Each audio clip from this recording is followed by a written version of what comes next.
आरा शहर की शुभ नारायण नगर मझौआ स्थित संभावना आवासीय उच्च विद्यालय के जुबली हॉल में शनिवार को 76वें गणतंत्र दिवस की पूर्व संध्या पर पूर्व सैनिकों तथा वीरांगनाओं का सम्मान समारोह आयोजित किया गया। कार्यक्रम का शुभारंभ अमर शहीद स्मारक प्रतीक चिन्ह पर अतिथियों द्वारा दीप प्रज्वलन एवं पुष्पांजलि अर्पित कर किया गया। स्वागत गान विद्यालय के छात्र छात्राओं द्वारा प्रस्तुत किया गया। संचालन वरीय शिक्षक अरविंद ओझा एवं धन्यवाद ज्ञापन उप प्राचार्य ऋषिकेश ओझा ने किया। इस कार्यक्रम की अध्यक्षता विद्यालय के निदेशक डॉक्टर कुमार द्विजेंद्र ने किया। इस मौके पर विद्यालय के निदेशक डॉक्टर कुमार द्विजेंद्र, प्राचार्य डॉक्टर अर्चना सिंह, कर्नल राणा प्रताप सिंह द्वारा संयुक्त रूप से मुख्य अतिथि सोनाली सिंह को अंगवस्त्र एवं प्रतीक चिन्ह देकर सम्मानित किया गया। तत्पश्चात बिहार राज्य पूर्व सैनिक संघ भोजपुर के अध्यक्ष लेफ्टिनेंट कर्नल राणा प्रताप सिंह सेवानिवृत्त द्वारा सोनाली सिंह का सम्मान किया गया। इस अवसर पर मुख्य अतिथि सोनाली सिंह द्वारा 100 वीरांगनाओं और पूर्व सैनिकों को अंगवस्त्र देकर सम्मानित किया गया। मौके पर मुख्य अतिथि समाज सेविका सोनाली सिंह ने कहा कि भारतीय सेना की गौरव गाथा स्वर्णाक्षरों में लिखा गया है, जिसकी जितनी व्याख्या की जाए वह कम है। हमारा देश एवं उसका संविधान अनेकता में एकता का संदेश देता है। सरहद पर तैनात जवानों की बदौलत ही हम बिना किसी डर व भय के तीज त्योहार मनाते हैं। उन्होंने विद्यार्थी जीवन में अपने अनुभव को साझा करते हुए कहा कि वीरांगनाओं एवं पूर्व सैनिकों का सम्मान हमारे लिए गर्व की बात है। विशिष्ट अतिथि लेफ्टिनेंट कर्नल राणा प्रताप सिंह सेवानिवृत्त फौजियों का सम्मान हमारे लिए बहुत बड़ा है। समय पर सम्मान किया जाना बहुत बड़ी बात है। यह शुभ कार्य सराहनीय है। अध्यक्षता करते हुए निदेशक डॉक्टर कुमार द्विजेंद्र ने कहा कि वीरांगनाओं एवं पूर्व सैनिकों के आगमन से विद्यालय परिवार व परिसर धन्य हो गया है। सोनाली सिंह समाज सेवा के क्षेत्र में काम करती आ रही हैं। यह जरूर आगे बढ़ेंगी, ऐसा मेरा विश्वास है। इस तरह का कार्यक्रम आगे भी चलता रहेगा। इसके पूर्व स्वागत करते हुए प्राचार्य डॉक्टर अर्चना सिंह ने कहा कि वीरांगनाओं का सम्मान सबसे बड़ा सम्मान है। सरहद पर तैनात जवानों की बदौलत ही हम चैन की नींद सोते हैं। देशभक्ति गान देश के शहीद हैं जो बहुत याद आते हैं विद्यालय की छात्राओं द्वारा पेश किया गया। कार्यक्रम का समापन वंदे मातरम के साथ हुआ। आपने मुख्य अतिथि के तौर पर उपस्थित होकर सम्मान कर रही है, एक बहुत बड़ी बात है। So that all the countrymen should live in peaceful environment without any difficulty. So it is our duty to recognize their sacrifices and also recognize what they have done for the country. समारोह का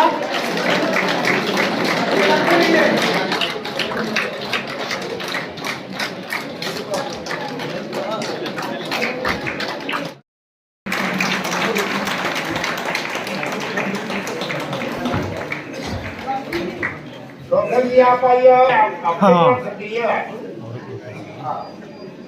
आज हम लोग का दिन नहीं है, आप लोगों का दिन है।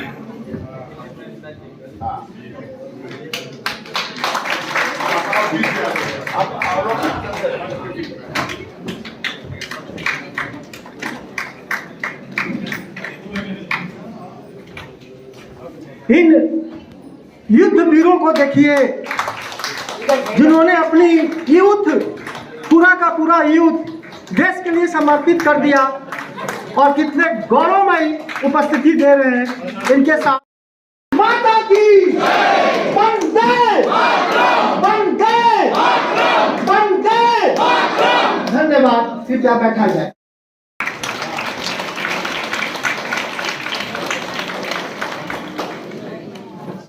तालियां बजाएं।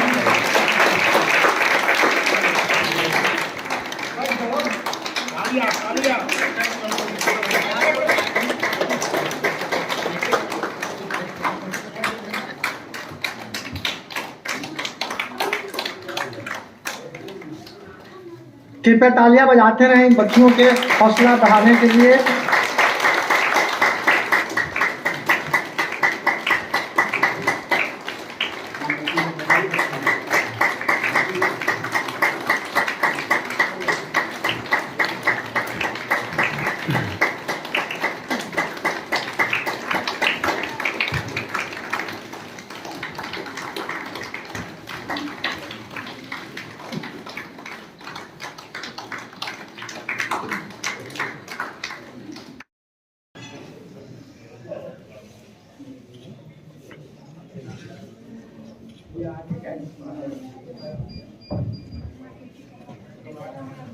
Respected ex-defense personnel and their family members, respected retired Lieutenant Colonel Rana ji, respected Principal Archana ma'am, teachers, student, staff members, media person, I would like to take this opportunity to salute our defense personnel for the integrity, for protecting the integrity of the territory of our country at any cost.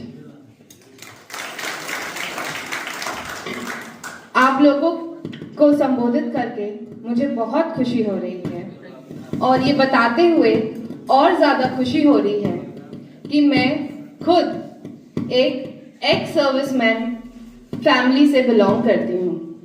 मेरे बड़े पापा भी army में थे। उन्होंने 32 साल देश की सेवा को समर्पित किया है। आज वो नासिक में हैं।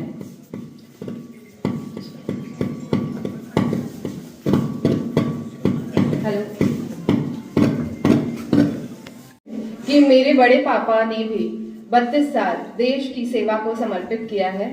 आज वो नासिक में हैं और हमारे परिवार को शिष्टाचार और मार्गदर्शन, अनुशासन, ये सब वो दिशा निर्देशन करते रहते हैं। आज आप सबको गणतंत्र दिवस की पूर्व संध्या की बहुत सारी शुभकामनाएं देना चाहती हूँ। यह अवसर न केवल हमारे राष्ट्र के संविधान को याद करने का है, बल्कि हमारे देश के जो वीर सैनिक हैं, जिन्होंने अपना योगदान और बलिदान हमारे देश के लिए किया है, उन्हें सलाम करने का भी है। भारतीय सेना की गौरव गाथा की जितनी भी चर्चा करूं कम है। पूरा दिन निकल जाएगा लेकिन चर्चा खत्म नहीं होगी। भारतीय सेना की गौरव गाथा तो बच्चों बच्चों की जुबान पे है और हमारे इतिहास में स्वर्ण अक्षरों में लिखा गया है। कल हम सब 76th रिपब्लिक डे सेलिब्रेट करेंगे। अनेकता में एकता हमारे भारत का जो संविधान है, जो हर किसी को समान अधिकार देता है, जो हर किसी को, चाहे वो किसी भी वर्ग का हो, किसी भी कास्ट का हो, किसी भी क्षेत्र का हो, उसको समान अधिकार देता है, उसको अपनी बात रखने का अधिकार देता है, जो भेदभाव नहीं करता है। कल हम उसी दिवस को मनाएंगे। आप लोगों को मैं ये भी कहना चाहूंगी कि हम लोग तो अपने घर में आराम से बैठ के हर तीज त्योहार मनाते हैं, सेलिब्रेट करते हैं बिना किसी टेंशन के, क्योंकि हमें पता है कि सरहद पर हमारे जवान तैनात हैं, जो हमारी देश की रक्षा कर रहे हैं। हर परिस्थिति में, किसी भी भीषण परिस्थिति में वो पीछे नहीं हटते, चाहे कितनी भी गर्मी हो, कितनी भी भीषण गर्मी हो, चाहे बर्फबारी हो या बाढ़ का माहौल हो, तूफान हो, आंधी हो, लेकिन हमारी सेना हमेशा तैनात रहती है, हमेशा तैयार रहती है। उस सेना को एक बार फिर से मैं सलाम करना चाहूंगी। आप लोगों से अपना कुछ अनुभव भी शेयर करना चाहूंगी। मैंने इंजीनियरिंग किया है राजस्थान से। तो राजस्थान में जो मेरा कॉलेज है वो एक हाईवे के पास आता है, तो वहां से अधिकतर हमें जो आर्मी के ट्रूप्स होते हैं वो हमेशा जाते हुए दिखते थे। मतलब इतनी गर्मी होती है वहां पे, रेत की वजह से बहुत बुरा क्लाइमेटिक कंडीशन होता है। हम लोग घर में रहना पसंद करते थे, हॉस्टल से बाहर नहीं निकलते थे, लेकिन फिर भी वो लोग अपने प्रॉपर यूनिफॉर्म में सरहद पे अपने वहां पे खड़े रहते थे, इतनी गर्मी में भी, जहां हम लोग हमेशा अपने साथ पानी और सब चीज का ध्यान रखते हैं, लेकिन उनके जहन में सिर्फ और सिर्फ देश का ध्यान होता है। अभी पिछले वर्ष मैं अरुणाचल प्रदेश भी गई थी, तवांग, जहां का टेम्परेचर सबको पता है -10-15 डिग्री होता है। वहां मेरे हस्बैंड के फ्रेंड मेजर अभिनव से मिली, वहाँ के भी कंडीशंस को मैंने देखा। बुमला पास पे हमारे जैसे जब नॉर्मल ह्यूमन बींग्स जाते हैं तो वहाँ हमें हाई एल्टीट्यूड की वजह से ऑक्सीजन का बहुत प्रॉब्लम होने लगता है, बच्चों को अनेकों प्रकार का प्रॉब्लम होने लगता है। लेकिन वहाँ भी वो एकदम तैनात खड़े हैं, देश की सुरक्षा के लिए तो खड़े हैं वो, साथ में वहाँ जो लोकल सिविलियंस या जो घूमने के लिए टूरिस्ट आते हैं उनकी हेल्प के लिए भी वो खड़े हैं। चाहे मेडिकल फैसिलिटीज हो या उनकी अगर गाड़ी बर्फ में फंस जाए तो उसको निकालने के लिए भी वहाँ आर्मी ट्रूप्स पहुंच जाती है। तो यही हमारे जो सेना है उनके लिए मैं कुछ भी कहूँ वो कम है, मेरे पास शब्द कम पड़ जाएंगे, लेकिन इनका जो बखान है मैं अपने शब्दों से भी नहीं कर पाऊंगी। मैं 4 पंक्तियों से अपनी वाणी को विराम दूंगी। ये पंक्तियां मेरे दिल के बहुत करीब हैं। अगर मुझसे कोई त्रुटि हो जाए, कोई गलती हो जाए तो मुझे क्षमा कीजिएगा। अलग अलग है रंग फूल के चमन सभी का एक है, अलग अलग पंछी की बोली गगन सभी का एक है, जाति धर्म सब भिन्न भिन्न पर देश हमारा एक है, नाम हमारा हिंदुस्तानी देश हमारा हिंदुस्तान, हर बच्चा इस देश के खातिर लड़ेगा, सुन लो ये ऐलान। जय हिंद, जय भारत। 26 जनवरी की पूर्व संध्या पर आयोजित शहीदों के सम्मान के लिए यह कार्यक्रम आयोजित है। आज के मुख्य अतिथि सामाजिक कार्यकर्ता सोनाली जी, रोशन जी, विशिष्ट अतिथि हमारे अभिभावक कर्नल राणा प्रताप सिंह जी, आज के कार्यक्रम की अध्यक्षता कर रहे विद्यालय के प्रबंध निदेशक कुमार द्विजेंद्र सर, प्रिंट और इलेक्ट्रॉनिक मीडिया से आए हुए बंधुजन और हमारी वीरांगनाएं, माताएं और बहनें, हमारे पूर्व सैनिक भाईजन। ऐसे दिनों में गर्व भी होता है और भावुकता भी आती है। भावुकता इसलिए आती है कि जब सरहद पर हमारा संपूर्ण देश गौरवान्वित हो रहा होता है, तब किसी मां की गोद सूनी हो रही होती है और किसी बहन की मांग की लाली जा रही होती है। गर्व इस बात का भी होता है कि हिंदुस्तान की ही धरती एक ऐसी धरती है जब सेना में भर्ती होने के लिए कोई जवान जा रहा होता है तो शरीर के संपूर्ण अंग, उनकी हाइट, उनका वजन नाप के लिया जाता है। लेकिन जब देश विकट परिस्थितियों में होता है तो अलग अलग शरीर भी प्राप्त होता है परिवारजनों को, तो उस जगह पर भावना तेज होती है, उस जगह पर हम भावुक होते हैं। लेकिन फक्र इसलिए होता है कि हमारा वह भाई देश की सरहद पर शहीद होता है। आज का समय कुछ ऐसे ही गौरव का समय है जब हमारी माताएं, हमारी बहनें और पूर्व सैनिक यहां बैठे हुए हैं। 26 जनवरी की पूर्व संध्या पर विद्यालय के प्रांगण में समाज सेविका सोनाली सिंह जी के द्वारा हम इनका मान करेंगे, अभिमान करेंगे। कितना भी मान कर लें,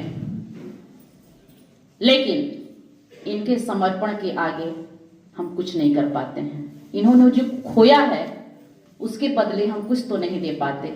ऐसा करके हम अपने दिल को ये भरोसा दिलाते हैं और खुश होने की कोशिश करते हैं कि मेरा अहो भाग्य कि हमने भी इनके बीच अपना कुछ समय जिया है, वैसे लोगों के बीच में जिया है जो देश के लिए जीते हैं और देश के लिए मरते हैं।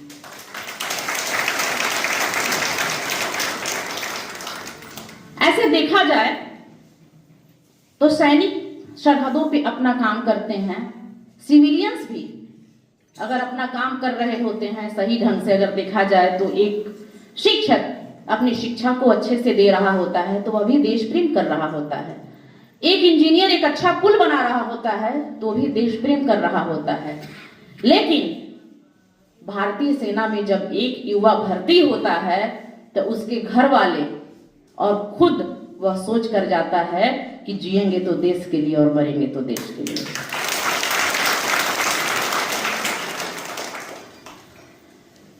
आपको लगता होगा कि शायद मैं ये भाषण देती हूं, लेकिन नहीं, मेरी रोम रोम में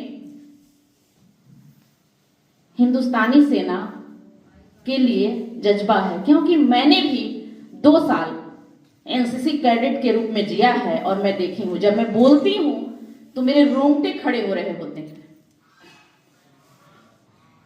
अनुशासन क्या होता है,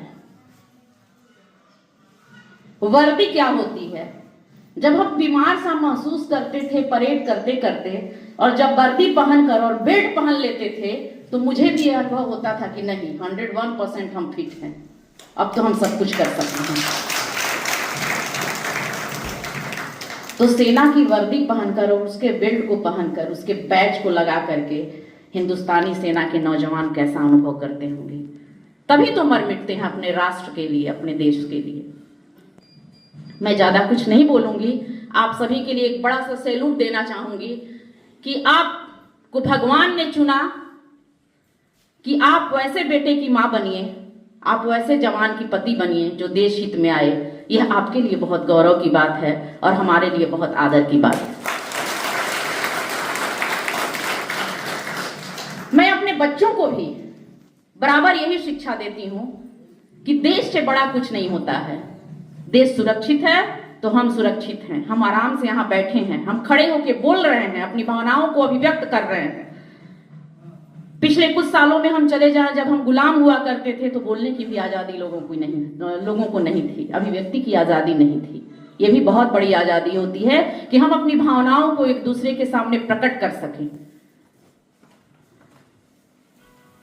बच्चे चूंकि नौजवान होते हैं, बड़े होकर के धीरे धीरे, और विद्यालय के जीवन में और घरों में जो बीज बोए जाते हैं, अगर वह जब वह जवान हो जाते हैं तो वही बीज प्रस्फुटित होते हैं और वैसा ही व्यक्ति तो बच्चों का बनता है।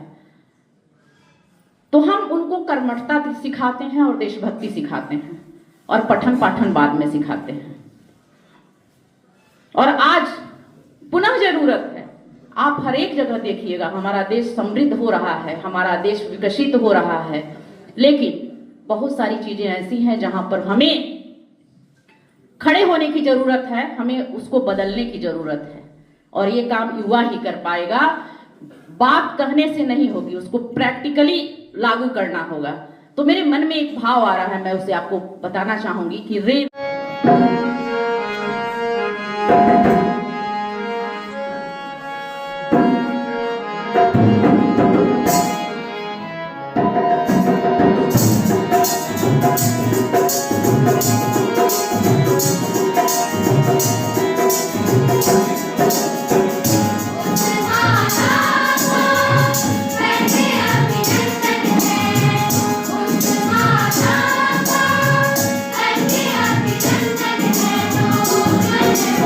Yeah.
क्या भाषा क्या रिश्ता मजहब है, फिर मुझसे बात करो, मेरे देश प्रेमियों, आपस में प्रभु देश में